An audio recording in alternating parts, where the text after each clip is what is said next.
ದೇವರ ನಾಮಕ್ಕೆ ಸ್ತೋತ್ರವಾಗಲಿ. ಈ ಉದಯ ಕಾಲದಲ್ಲಿ ನಿಮ್ಮ ಮುಂದೆ ದಿನ ದೇವರ ವಾಕ್ಯವನ್ನು ಹೇಳುವಂತೆ ದೇವರು ಸಹಾಯ ಮಾಡಿದ್ದಾರೆ. ದೇವರ ನಾಮಕ್ಕೆ ಸ್ತೋತ್ರ. ವಿಶೇಷವಾಗಿ ಹೇಗಿದ್ದೀರಾ? ಎಲ್ಲರೂ ಚೆನ್ನಾಗಿದ್ದೀರಾ? ಹಾಗಾಗಿ ನೀವು ಚೆನ್ನಾಗಿದ್ದೀರಂತ ನಾನು ನಂಬ್ತಾ ಇದ್ದೀನಿ. ನನ್ನ ಪ್ರೀತಿಯ ಸಹೋದರಿಯರೇ, ನಮ್ಮ ಕರ್ತನು, ನಮ್ಮ ಒಡೆಯನು, ನಮ್ಮ ದೇವರು ಆಕಾಶವನ್ನು ಭೂಮಿಯನ್ನು ನಿರ್ಮಾಣ ಮಾಡಿದ ಯೇಸು ಕ್ರಿಸ್ತನ ನಾಮದಲ್ಲಿ ನಿಮ್ಮೆಲ್ಲರಿಗೂ ವಂದನೆಗಳನ್ನು ಸಲ್ಲಿಸ್ತಾ ಇದ್ದೇನೆ.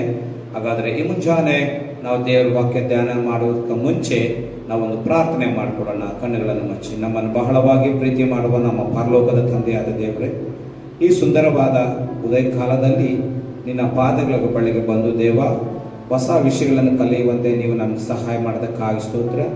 ಶಿಲುಬೆಯಲ್ಲಿ 7 ಮಾತುಗಳು ಎಂಬುದಾಗಿ ನಾವು ಆ ವಿಷಯಗಳನ್ನು ಧ್ಯಾನ ಮಾಡುವಂತೆ ಸಹಾಯ ಮಾಡಿ ನಮ್ಮನ್ನು ಆಶೀರ್ವಾದ ಮಾಡಬೇಕಾಗಿ ಯೇಸು ಸ್ವಾಮಿ ನಾಮದಲ್ಲಿ ಪ್ರಾರ್ಥನೆ ಮಾಡ್ತಾ ಇದ್ದೀನಿ, ಪರಲೋಕದ ತಂದೆ, ಆಮೆನ್. ದೇವರ ನಾಮಕ್ಕೆ ಸ್ತೋತ್ರವಾಗಲಿ. ಈ ದಿನ ಮೊದಲನೇದಾಗಿ ಶಿಲುಬೆಯ ಭಾರ. ಶಿಲುಬೆ ಒಂದು ಗುರುತು, ಕ್ರೈಸ್ತರಿಗೆ ಒಂದು ಶಿಲುಬೆಯ ಒಂದು ಗುರುತು. ಆ ಶಿಲುಬೆಯ ಬಗ್ಗೆ ನಾವಿದಿನ ಸ್ವಲ್ಪ ಕಾಲ ನಾವು ಧ್ಯಾನ ಮಾಡಿಕೊಳ್ಳೋಣ.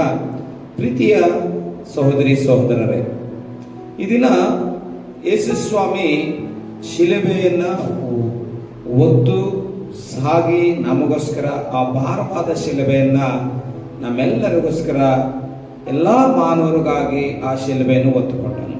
ಹಾಗಾದರೆ ಯಾಕೆ ಯೇಸು ಸ್ವಾಮಿ ಶಿಲುಬೆಯನ್ನು ಹೊತ್ತುಕೊಂಡನು ಎಂಬುದಾಗಿ ನಾವು ನೋಡುವಾಗ, ಆ ಶಿಲುಬೆ ಅದು ಒಂದು ಸೂಚಕ ಕಾರ್ಯವಾಗಿದೆ.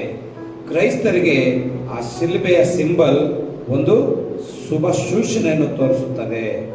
ನೋಡಿ, ಎಲ್ಲ ಡಾಕ್ಟರ್ಗಳು, ವೈದ್ಯರು ಒಂದು ಕಾರ್ ಮೇಲೆ ಹಾಕೊಂಡಿರ್ತಾರೆ ಒಂದು ಸಿಂಬಲ್ಲು, 2 ಹಾವಿನ ಸಿಂಬಲ್ಲು, ಅದರ ಮಧ್ಯದಲ್ಲಿ ಶಿಲುಬೆ ಥರ. ಈ ಥರ ಅನೇಕ ಮೆಡಿಕಲ್ ಫೀಲ್ಡಲ್ಲಿರುವಂಥವರು ಈ ಶಿಲುಬೆಯ ಗುರುತು ಅಥವಾ ಪ್ಲಸ್ ಅನ್ನೋದನ್ನು ಎಲ್ಲ ಕಡೆ ಹಾಕ್ಕೊಂಡಿರ್ತಾರೆ.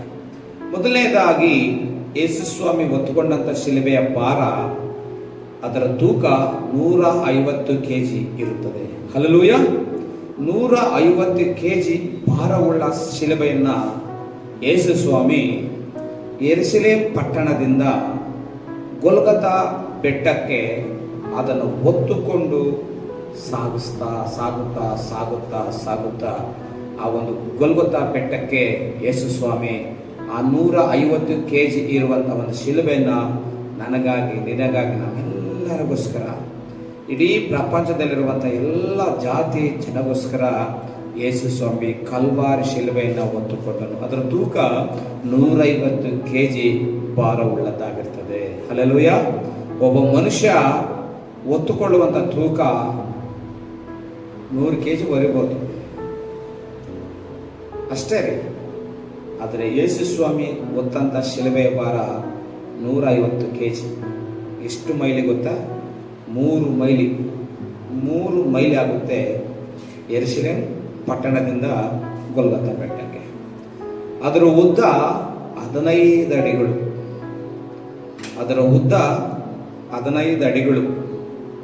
ಅದರ ಅಗಲ 8 ಅಡಿಗಳು. ಆ ಶಿಲುಬೆಯ ಒಂದು ಅಗಲ, ಎತ್ತರ ನಾನು ಹೇಳ್ತಾ ಇದ್ದೀನಿ ಸಮಯದಲ್ಲಿ.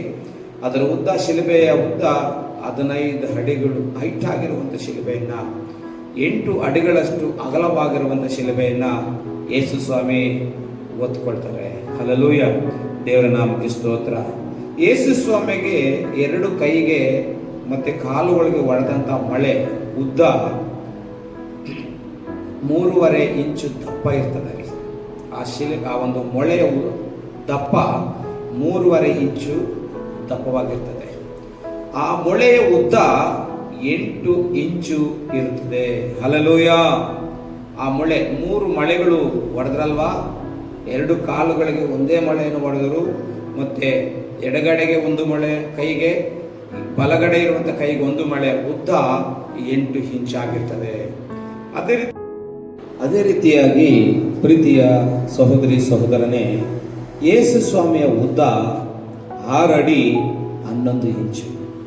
ಯೇಸು ಸ್ವಾಮಿ ತುಂಬ ಹೈಟ್ ಇರ್ತಾರೆ, 6 ಅಡಿಗಳಷ್ಟು. 11 ಇಂಚ್ ಇರ್ತಾರೆ ಯೇಸು